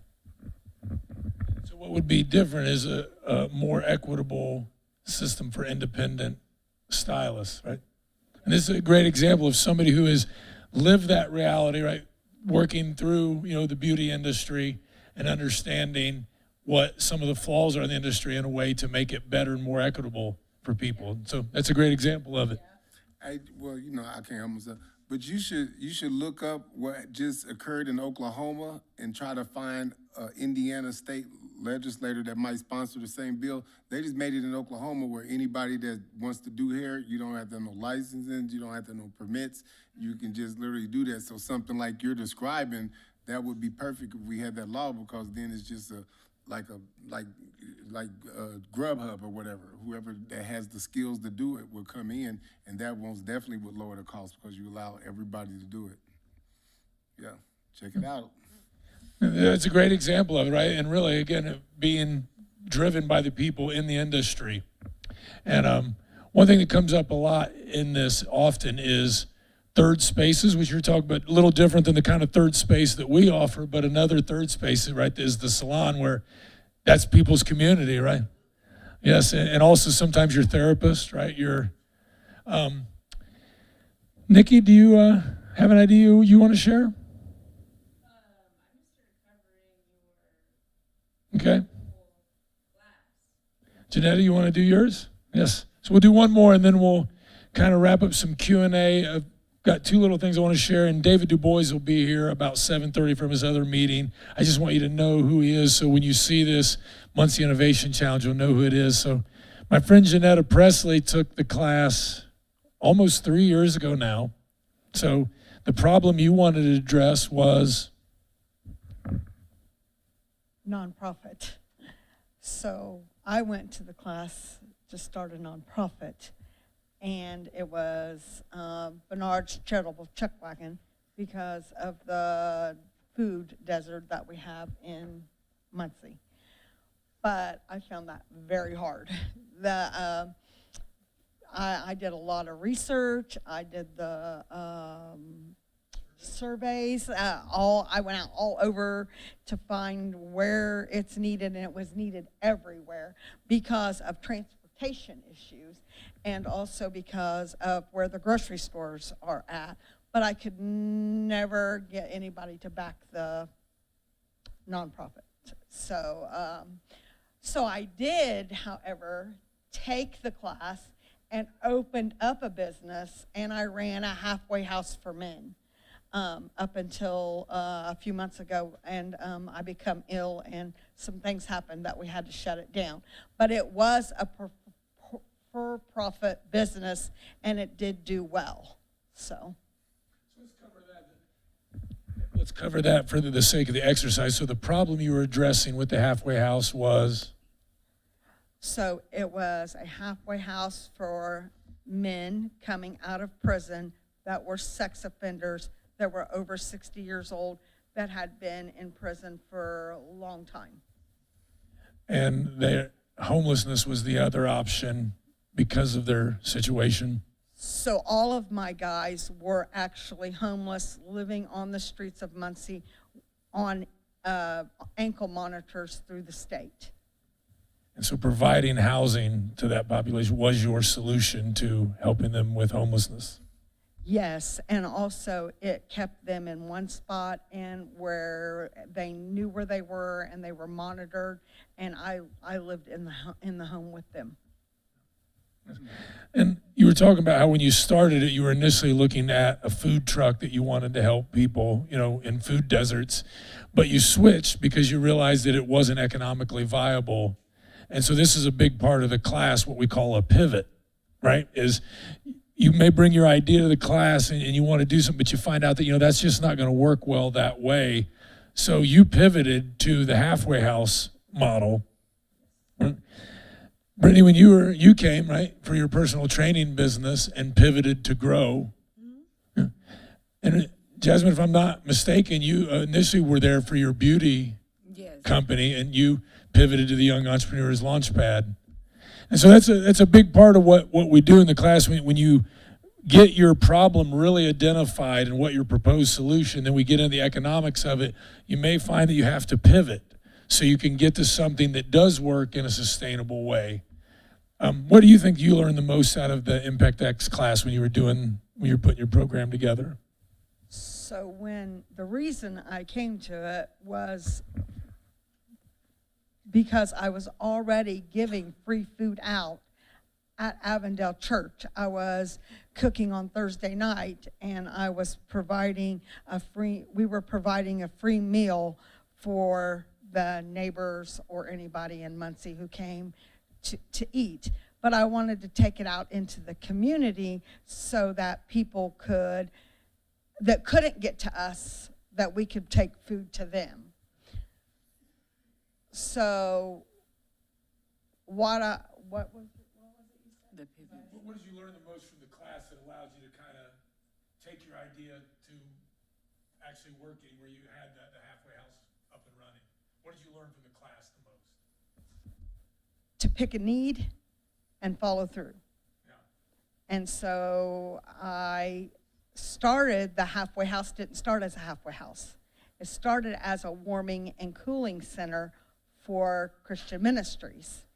And then it just kind of evolved itself into those guys were coming in, they were needing a place to stay, permanent housing, and then that's when I came down and talked to you, and I started researching and talking to the probation department, the parole department and the prison system and all of that, and then that's when I started partnering with them. But I started the halfway house with no money, zero money. So the Christian Ministries was actually paying the utilities for it as the warming center. And then we just pivoted from the warming center once it closed to the halfway house for the guys. I was bringing it up because it's a great thing that happens in the class is the pivot, right? Is you find that to make it work, you're going to have to be flexible and adjust. And that's one of probably the biggest things you get in the class is making that pivot to what actually is a sustainable long-term model. And David just walked in, so I'm going to introduce him here in just a second as we wrap up. But I thought that was great you said about really picking an idea and following it through, right? And as I was just making the joke with you, and in the beginning, right, everybody's your target audience. You want to help everybody, right? I don't want a hungry child in town, and no pets are unhappy, and I don't want, but you really have to pick something because that's how you're going to build a sustainable long-term business, right? And so to wrap up this part of it is the reason we start with identifying what problem you want to solve. People don't really think about business often as solving problems, right? That's where the social impact side of it comes in. But if on the way home from this tonight, you get a flat tire and you call up, down to Nye's Wrecking Service, right, and say, I need a tire brought to me. It's not because you love tires. It's because you have a problem. You need it fixed, right? I need to get home. I can't get home on a flat tire. Right? So they make money solving that problem for you, and there's nothing wrong with that, right? When Nye's leaves, oh, thank you. I'm back in, right? You put it in drive, and you're on your way home, and your night's been. So that's why we start with the problem, because if you can help solve problems, there is a lot of business to be had, because everybody needs. Nobody wants to be sold, but everybody loves to have their problem solved. So, again, it's been a great introduction tonight as to what it is. Again, if you're watching this later on the stream or you're watching at home now, what I want to do is really get you introduced to this concept of impact economics and really getting these first four down, which is, again, the problem you want to solve, your proposed solution, the target audience, the demographics, as they call it, and then again, what would be different. So the class, again, will resume, and I'll put all that out here soon. I want to thank these guys again, Paris Powell from the Pop Shop, Jasmine Taylor from the Young Entrepreneurs Launchpad, and Brittany Lewis from Grow WeWo now, right? So your conference is coming up in October over at the Convention Center. Yep. This Saturday, you'll be out at Cannon Commons doing the Unity Fest 3. Unity Fest 3. Up to 5 p.m. Free school supplies, backpacks, bounce houses, free food, Ball State Co-Red, and so much more. And August 1st, August 1st will be the last day wrapping up the YEO summer program for the youth initiative to get some back to school clothes. So we'll be out tomorrow, Thursday, Friday, and then every day next week until Friday be the last day. So we appreciate anybody stop by between 3 and 5 and support those youth. so as I'm wrapping up here, I want to introduce David Du Bois. I met David about a little over a year ago. We were talking about food deserts in Muncie, and that's what brought him down to the Common Market. And David retired from Kent State, correct? In sustainability. His wife, Kathy, is the dean of the business school over at Ball State, so they're new to Muncie the last year or so. And David has really dug into the community, and like I said, now the director of the series program over through the College of Architecture. And he has a program coming up this next spring called the Muncie Innovation Challenge, like I've been talking about. So I want to give David a minute just to introduce that and kind of talk about what that's going to be. One of the other things, like I said, if you're watching, and if you're a community leader and you want to get involved, we're going to have David's contact info for you so you can get a hold of him.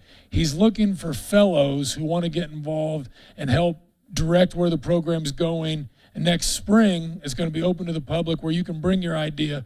One of the great things about the Impact X class, that's going to be a very competitive, program, because these programs, the ones, the top, 3 or so that get picked, are going to get a lot of attention right then. We're going to try to put those into action in the community and get funding, resources, community resources behind them to make those projects come to life.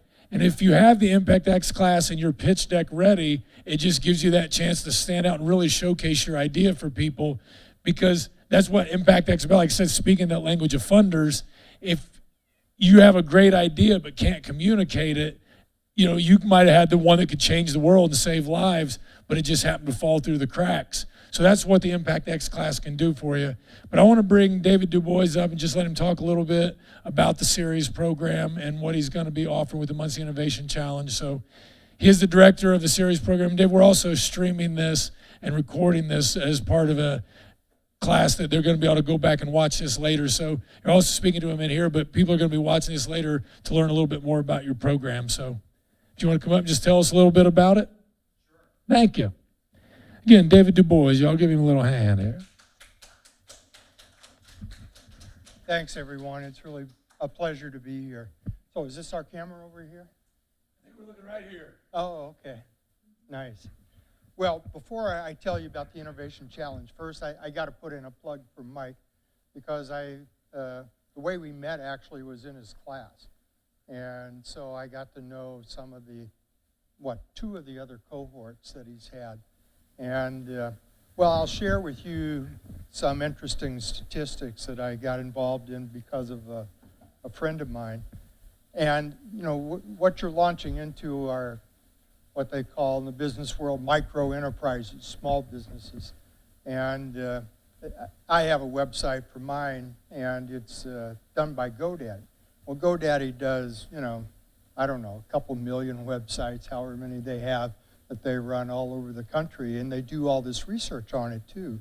And what they found is, number one, that slightly over half of all of the small enterprises, the micro enterprises, are run by women, and that, if I'm remembering this stat right, about half of them, the entrepreneur, the founder who started it, makes over $100,000 a year.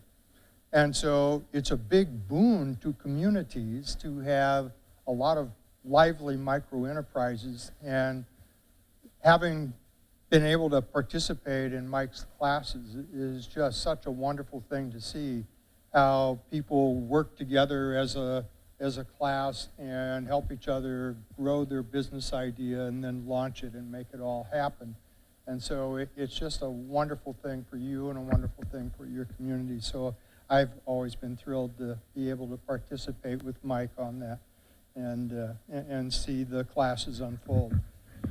So for my thing, what I've been doing, working in the College of Architecture and running a center that was established 40 years ago, we decided that we really needed to grow out into the community. So I came up with what I call a Community Innovation Challenge, which is really strategic planning for the whole community.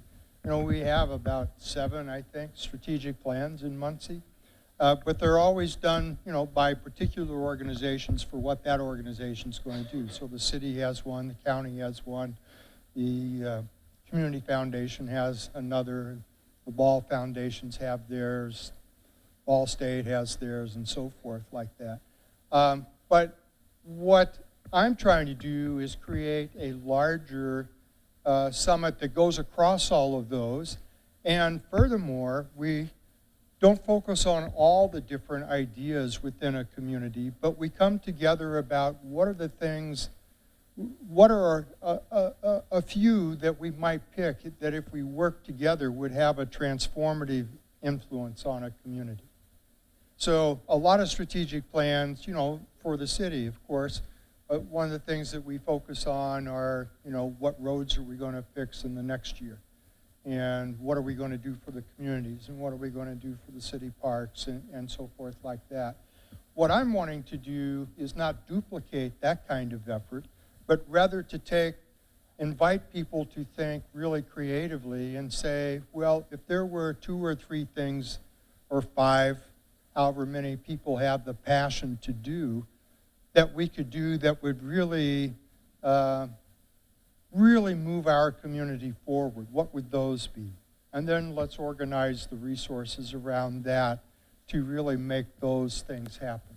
So we're going to do that in March of next year, and we're going to get started organizing it in November with the planning.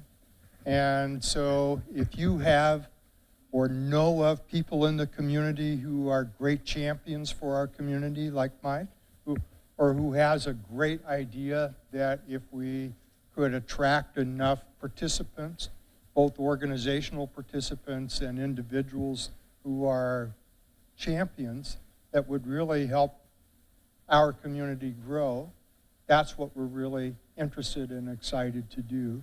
And we'll have a 2-day summit in March to bring everybody together. Everybody's invited to come. And we will imagine great topics together and build upon our strengths and put those strengths together and see what magic we might create. So that's it in a nutshell. What would you add, Mike? Just one is your experience in doing this at other communities. Right? This is not the first time you've participated in this, and one of the first times we talked about it, you talked about there was about a 10,000 person community in Iowa that you did this at. Yes, right. So 20 years ago, the state of Iowa had a program that they called Great Places. And it was really fun because they offered to any community in the state of Iowa that if you wanted to participate in this, well, you remember the TV shows, all the reality TV shows, and there were extreme makeovers, and that was for people and houses, and, you know, the series grew. Well, they basically had the idea, well, we're going to do it for a community. And so the state of Iowa put together a nice fund and said, we'll take 5 cities each year, and we will, the 5 who have the best proposals, who came together as a community and defined a vision that they wanted to enact, will give you $500,000 cash, but just as important, we will put all the agencies of the whole state together around the table to see what they might be able to offer you. So in the case of the community that I wrote the proposal for, one of the things that they did was in Iowa, liquor distribution, beers, is done, the wholesaler is the state. And so they have these semis going all over the state. Well, because we were a winning community, they painted the whole side of a truck with the images of our community, with the name of the community, and the things that we wanted to feature. So we had a traveling billboard that went around the state for 2, 3, 4 years advertising.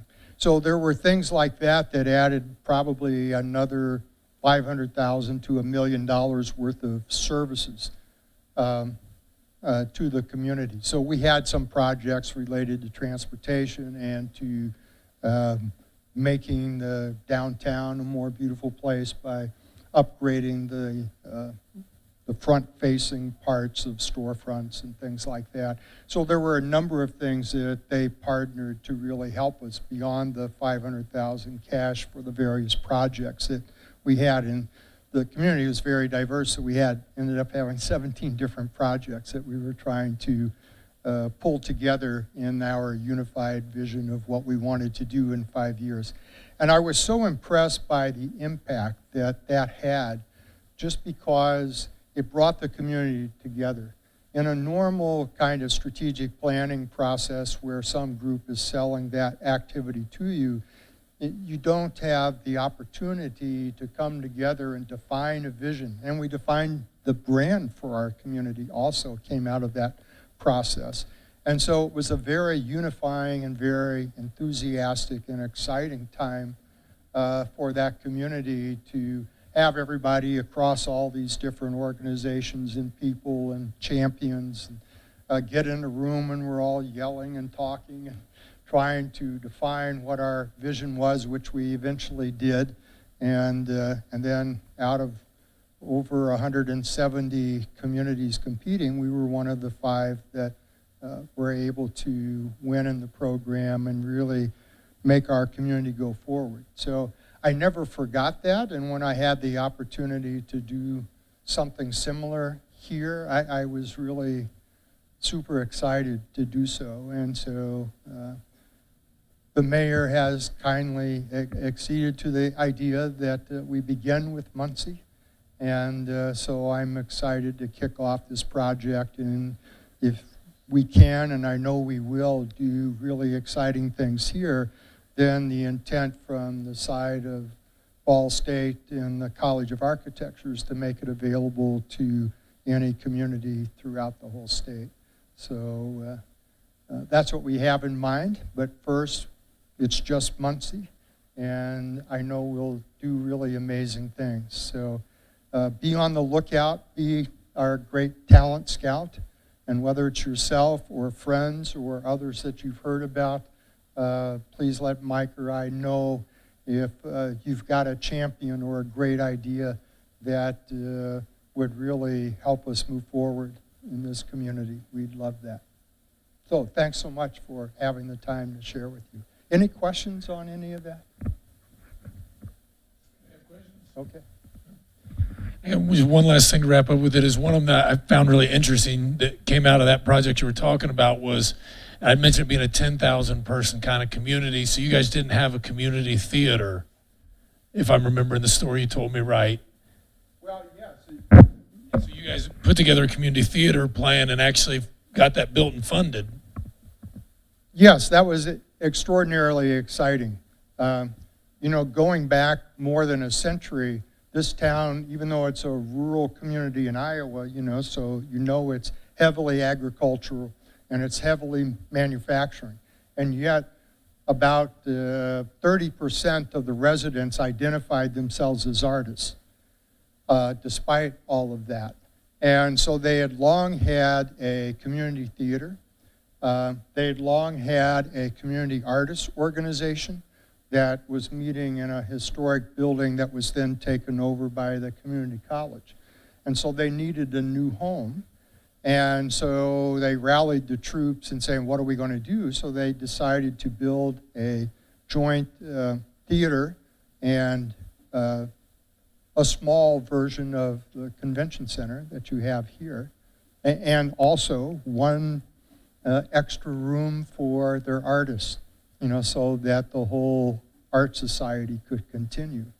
Well, so what we ended up doing out of all of that, the level of inspiration was so much, and you have such surprising resources in any community that it's really surprising when they get surfaced and they come to the top. And in this case, it was a gentleman in town who was friends of the famed director and composer Stephen Sondheim.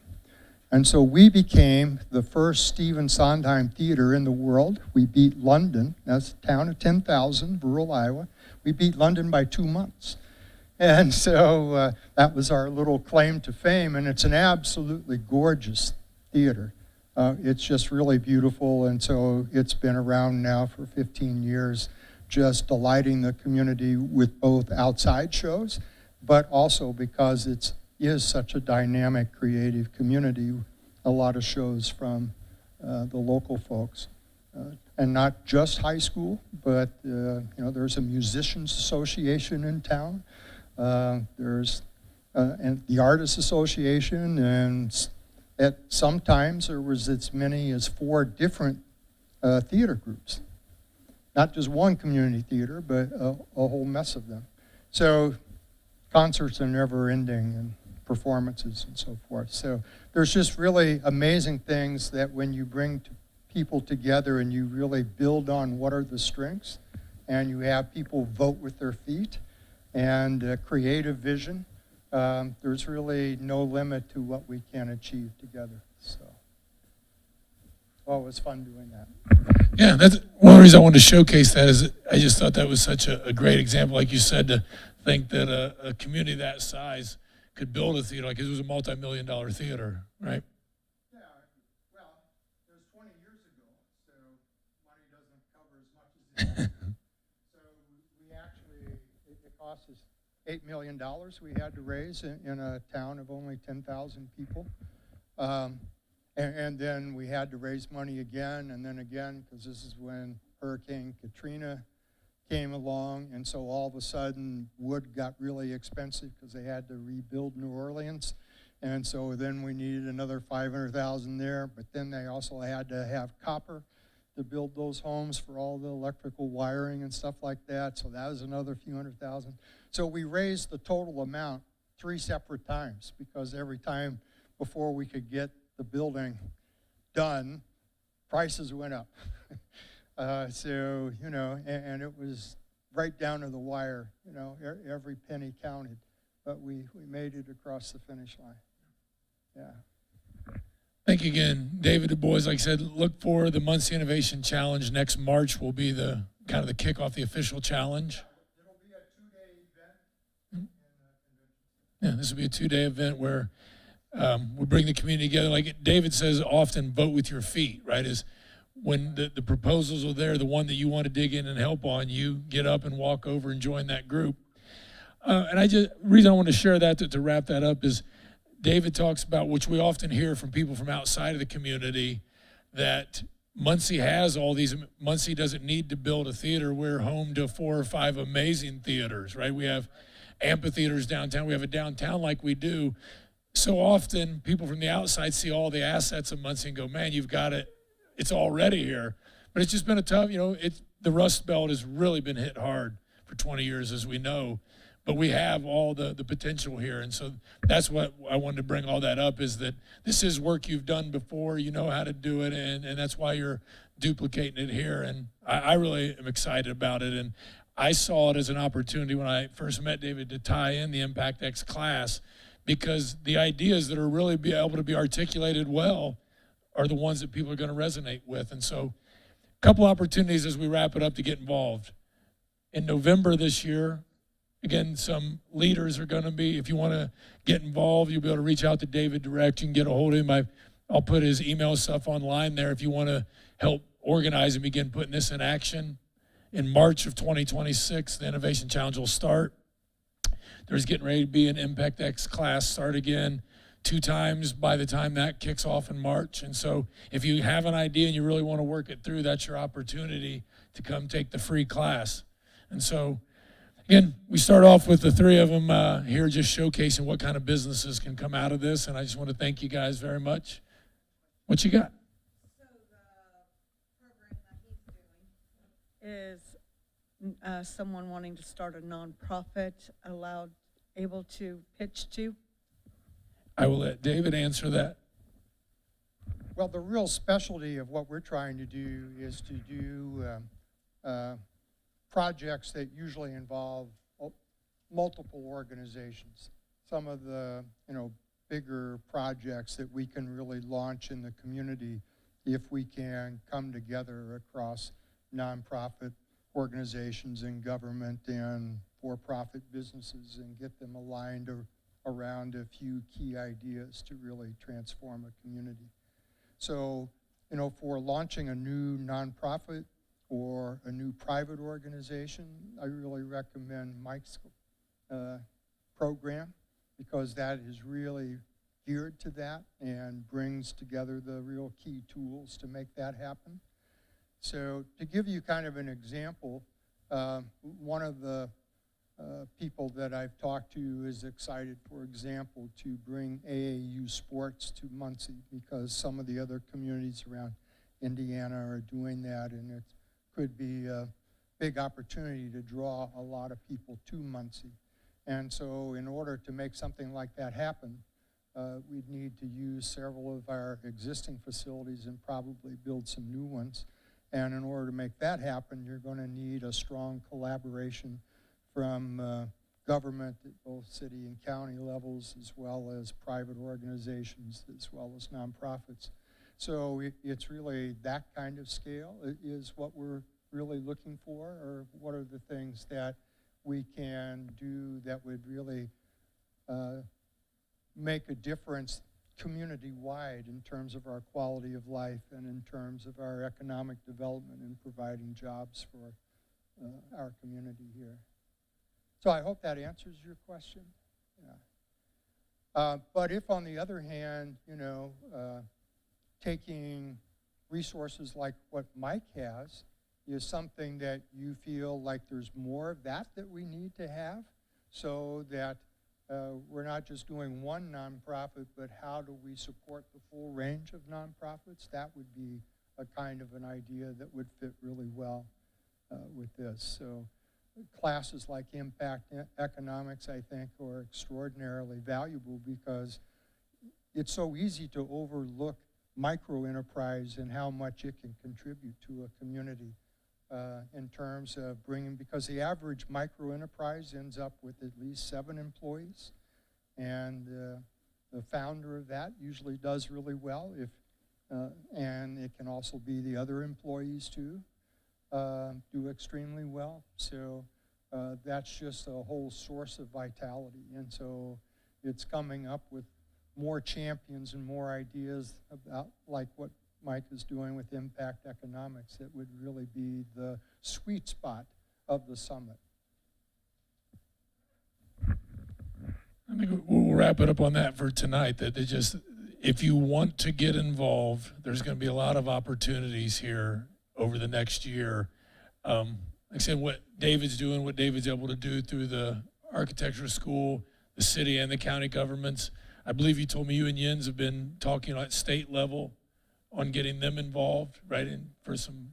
Well, that's one of the hopes. The program that we did in Iowa, one of the things that really made it special, so we got the $500,000 in cash, but the other was actually more important, which was curating every state agency in the state and having them sit at the table and have them think together about what can we do to help you really reach your vision. And so I haven't started on that part of the initiative yet, because just getting the front part of actually doing the summit has consumed my time.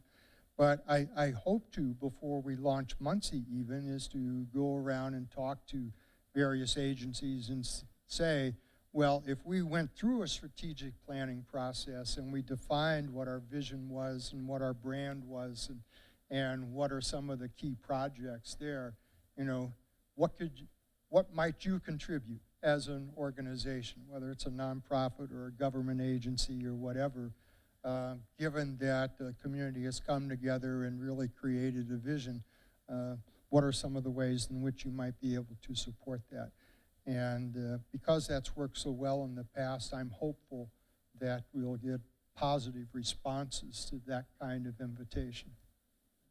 But that's yet to come.